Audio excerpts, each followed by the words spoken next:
Welcome to Dev current affairs. आज है 15 अक्टूबर 2020 और 15 अक्टूबर 2020 से रिलेटेड जितने भी राजस्थान लेवल के करंट अफेयर्स के क्वेश्चंस बनते हैं सारे हम इस वीडियो में डिस्कस करेंगे और हर क्वेश्चंस के बारे में डिटेल से पढ़ेंगे। तो चलिए शुरू करते हैं। क्वेश्चन नंबर 1, हाल ही में राज्य के किस जिले में मैत्री शुरुआत एक बदलाव की अभियान शुरू किया गया है? तो किस जिले में शुरू किया गया है? झुंझुनू, जयपुर, उदयपुर या इनमें से कोई नहीं? तो इसका राइट आंसर क्या होगा? झुंझुनू जिले में मैत्री शुरुआत एक बदलाव अभियान की शुरुआत की गई है।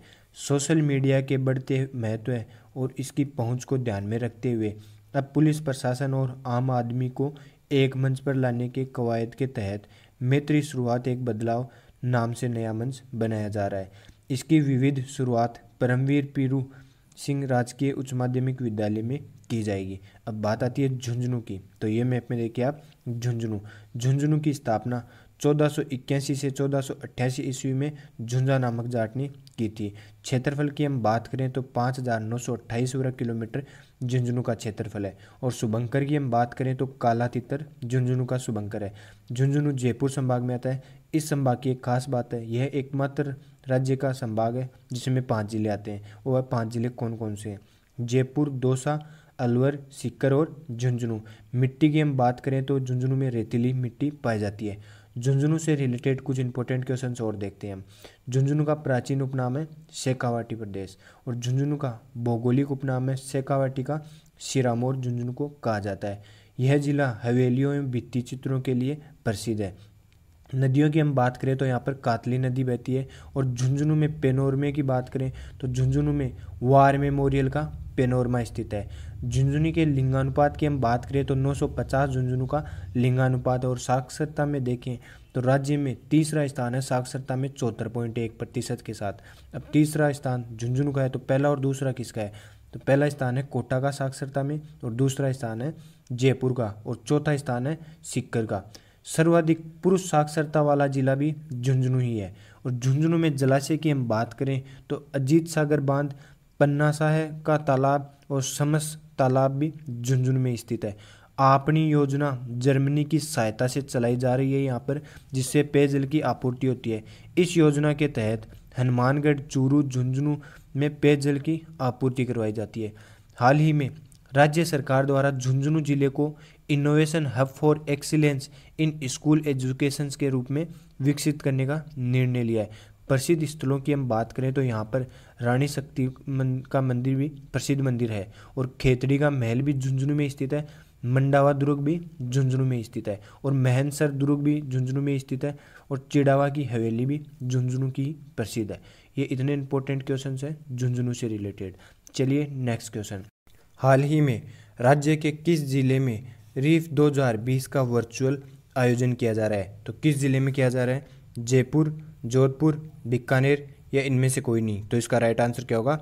जोधपुर जिले में रीफ 2020 का वर्चुअल आयोजन किया जा रहा है। देसी विदेशी कलाकारों की जुगलबंदी के लिए मशहूर रीफ 2020 का आयोजन जोधपुर में हर साल अक्टूबर के लास्ट में 4 दिवसीय प्रोग्राम रखा जाता है। इसका आयोजन मेहरानगढ़ फोर्ट व जसवंतथड़ा में विशेष रूप से होता है। अब बात आती है जोधपुर की। तो ये मैप में देखिए आप, जोधपुर की स्थापना 1459 में राव जोधा द्वारा की गई। जोधपुर के क्षेत्रफल की हम बात करें तो 22,850 वर्ग किलोमीटर जोधपुर का क्षेत्रफल है। और जोधपुर का शुभंकर है कुरंजा। जोधपुर संभाग में ही आता है। इस संभाग में 6 जिले आते हैं। अब वह 6 जिले कौन कौन से हैं? जोधपुर, जालोर, बाड़मेर, पाली, सिरोही और जैसलमेर संभाग में आते हैं। मिट्टी की हम बात करें तो यहाँ पर रेतीली मिट्टी पाई जाती है। जोधपुर से रिलेटेड कुछ इंपॉर्टेंट क्वेश्चंस और देखते हैं जो एग्जाम की दृष्टि से बहुत इंपॉर्टेंट है। क्षेत्रफल की दृष्टि से जोधपुर राजस्थान का चौथा सबसे बड़ा जिला है। और प्राचीन उपनाम हम जोधपुर का देखें तो इसे मारवाड़ प्रदेश कहा जाता था। और आधुनिक उपनाम की हम बात करें तो मरुस्थल का प्रवेश द्वार भी जोधपुर को कहा जाता है। और राजस्थान की सूर्य नगरी, यह क्वेश्चन बहुत बार पूछा गया एग्जाम में कि राजस्थान की सूर्य नगरी किस जिले को कहा जाता है? तो जोधपुर को राजस्थान की सूर्य नगरी कहा जाता है। यहाँ यह मेहरानगढ़ दुर्ग के लिए भी विख्यात है और हैंडीक्राफ्ट के लिए विश्व में भी प्रसिद्ध जोधपुर ही है। राजस्थान की पहली आईआईटी भी जोधपुर में ही स्थापित की गई। नदियों की हम यहाँ पर बात करें तो लूनी नदी, जोजरी नदी, गोलसानी नदी और मीठड़ी नदी यहाँ पर बहती है। झीलों की हम बात करें तो यहाँ पर कालियाना झील जो 11 किलोमीटर लंबी झील है, तख्त सागर झील, बालसमंद झील और उमेद सागर झील भी यहाँ पर स्थित है। बांधों की हम बात करें तो यहाँ पर पिचियाग बांध, प्रताप सागर बांध इम्पोर्टेंट है। हम लिंगानुपात की बात करते हैं जोधपुर के, तो 916 लिंगानुपात है जोधपुर का। साक्षरता में जोधपुर का 15वां स्थान है 65.9% के साथ में। जसवंत थड़ा और एकतंबा महल, उम्मेद सागर पैलेस, कागा की छतरी जोधपुर में ही स्थित है।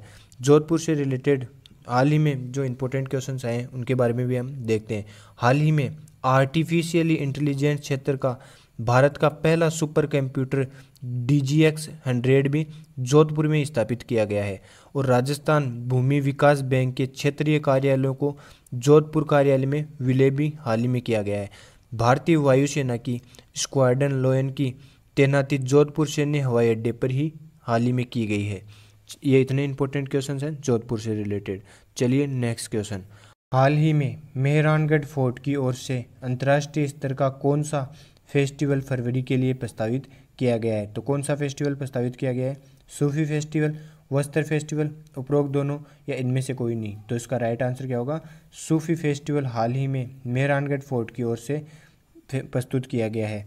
इस फेस्टिवल में संगीत के 9 देशों के करीब 150 कलाकार अलग अलग सूफी परंपराओं और विरासत को एक साथ पेश करेंगे।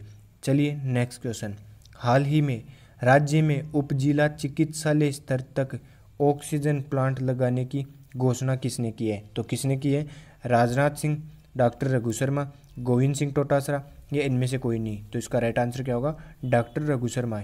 डॉक्टर रघु शर्मा ने हाल ही में उपजिला चिकित्सालय स्तर तक ऑक्सीजन प्लांट लगाने की घोषणा की है।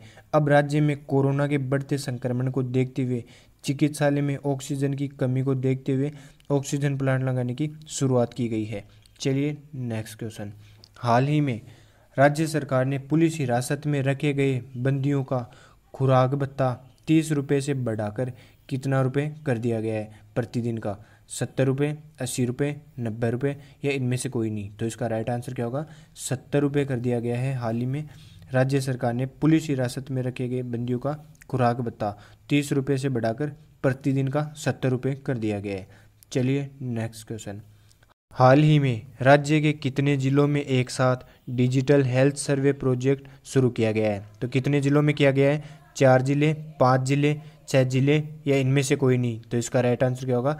5 जिलों में हाल ही में एक साथ हेल्थ डिजिटल सर्वे प्रोजेक्ट शुरू किया गया है।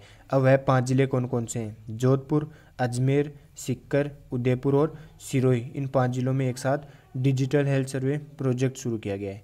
चलिए नेक्स्ट क्वेश्चन। हाल ही में राज्य में किस क्षेत्र में स्ट्राइड पुरस्कार दिए जाने की घोषणा की गई है? तो किस क्षेत्र में स्ट्राइड पुरस्कार दिए जाने की घोषणा की गई है? विज्ञान के क्षेत्र में, चिकित्सा के क्षेत्र में, उपरोक्त दोनों में या इनमें से कोई नहीं? तो इसका राइट आंसर क्या होगा? विज्ञान के क्षेत्र में। विज्ञान के क्षेत्र में राज्य सरकार द्वारा पत्रकारिता, नवाचार, युवा वैज्ञानिकों को सम्मानित करने के लिए यह पुरस्कार दिए जाने की घोषणा की गई है। चलिए नेक्स्ट क्वेश्चन। हाल ही में सरदार पटेल पुलिस सुरक्षा एवं दांडिक न्याय विश्वविद्यालय के नए कुलपति के रूप में किसे नियुक्त किया गया है? तो किसे नियुक्त किया गया है? डॉक्टर विजेंद्र पाल, डॉक्टर आलोक त्रिपाठी, डॉक्टर सुरेश वर्मा या इनमें से कोई नहीं? तो इसका राइट आंसर क्या होगा? डॉक्टर आलोक त्रिपाठी। ये हैं डॉक्टर आलोक त्रिपाठी जो राज्यपाल एवं कुलाधिपति कलराज मिश्र ने सरदार पटेल पुलिस सुरक्षा एवं दांडिक न्याय विश्वविद्यालय जोधपुर में डॉक्टर आलोक त्रिपाठी को कुलपति नियुक्त किया है। डॉक्टर आलोक त्रिपाठी पूर्व में भ्रष्टाचार निरोधक ब्यूरो के पुलिस महानिदेशक भी रह चुके हैं। चलिए नेक्स्ट क्वेश्चन। हाल ही में किसे अनुसंधान और विकास एवं इनोवेशन श्रेणी में 10वां PSC एक्सीलेंस अवार्ड दिया गया है? तो किसे दिया गया है? Rajasthan electronic and instrumental limited, Rajasthan औद्योगिक विभाग, उपरोक्त दोनों या इनमें से कोई नहीं? तो इसका राइट आंसर क्या होगा? Rajasthan electronic and instrumental limited को हाल ही में इनोवेशन श्रेणी में 10वां PSC एक्सीलेंस अवार्ड दिया गया है। चलिए नेक्स्ट क्वेश्चन। हाल ही में राज्य के किस जिले से पोरबंदर दिल्ली के लिए स्पेशल ट्रेन का संचालन होगा? तो किस जिले से होगा? अजमेर, बीकानेर, जोधपुर या इनमें से कोई नहीं। तो इसका राइट आंसर क्या होगा, अजमेर ज़िले से पोरबंदर दिल्ली के लिए स्पेशल ट्रेन का संचालन किया जाएगा। अब बात आती है अजमेर की, तो ये मैप में देखिए आप अजमेर। अजमेर की स्थापना 1113 ईस्वी में राजा अजय राज ने की थी। क्षेत्रफल की हम बात करें तो 8,481 वर्ग किलोमीटर अजमेर का क्षेत्रफल है। शुभंकर की हम बात करें तो खरमोर अजमेर का शुभंकर है। अजमेर संभाग में ही आता है। इस संभाग में 4 जिले आते हैं और वह 4 जिले कौन कौन से हैं, अजमेर, भीलवाड़ा, टोंक और नागौर इस संभाग में आते हैं। अजमेर की हम मिट्टी की हम बात करें तो पश्चिमी भाग में भूरी रेतीली मिट्टी तथा पूर्वी भाग में कांप मिट्टी पाई जाती है। अजमेर से रिलेटेड कुछ इंपॉर्टेंट क्वेश्चंस और देखते हैं जो एग्ज़ाम की दृष्टि से बहुत ही इंपॉर्टेंट है। ब्रह्मा मंदिर पुष्कर में अजमेर में ही है और बनी ठंडी चित्रशैली भी अजमेर में स्थित है। आना सागर झील भी अजमेर में ही है और 2.5 दिन का झोपड़ा भी अजमेर में स्थित है। तारागढ़ दुर्ग प्रसिद्ध दुर्ग है, यह भी अजमेर में ही है। और दरगाह ख्वाजा मोइनुद्दीन चिश्ती की दरगाह भी अजमेर में स्थित है। अजमेर के लिंगानुपात की हम बात करें तो अजमेर का लिंगानुपात है 951 और साक्षरता की हम बात करें तो 69.3% के साथ अजमेर की साक्षरता राज्य में यह 8वें स्थान पर है अजमेर साक्षरता में। और नदियों की हम बात करें तो यहाँ पर लूनी नदी, और लूनी नदी का उद्गम अजमेर के निकट नागपाड़ी से हुआ है। चलिए देखते हैं कल का पूछा गया क्वेश्चन। भारत में सर्वप्रथम पंचायती राज व्यवस्था का प्रारंभ किस जिले से हुआ, तो किस जिले से हुआ, नागौर जिले से सर्वप्रथम पंचायती राज व्यवस्था का प्रारंभ हुआ। देखते हैं आज का क्वेश्चन।